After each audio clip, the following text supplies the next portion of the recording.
Praise the lord. ఈరోజు దేవుని వాక్యం యోహాను సువార్త 13వ అధ్యాయము 35వ వచనము. మీరు ఒకని ఎడల ఒకడు ప్రేమ గలవారైన ఎడల దీన్ని బట్టి మీరు నా శిష్యులని అందరూ తెలుసుకుందురనెను. ప్రియ సహోదరి సహోదరుడా, పరలోక తండ్రి మనకొక ఆజ్ఞ ఇచ్చి ఉన్నాడు.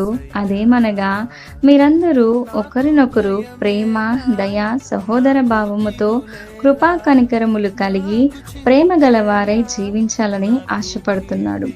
లోకస్తులు, అన్యులు వారి ఇష్టానుసారంగా జీవించగలరు, కానీ తండ్రి పిలుపును అంగీకరించి ఆయనతో సహవాసము చేసే నువ్వు నేను అలా జీవించకూడదు. నీకు ఎవరైనా ద్రోహము చేసినా, అన్యాయము చేసినా వారిని దూషించకుండా, శపించకుండా ప్రేమతో నడుచుకో. నీ ప్రవర్తన చూసి వాళ్ళు తండ్రిని తెలుసుకునేలా తండ్రి ప్రేమను, నీ నీతి ప్రవర్తనను వారి యందు కనపరిచి తండ్రిని సంతోషపరచు. ఆమేన్.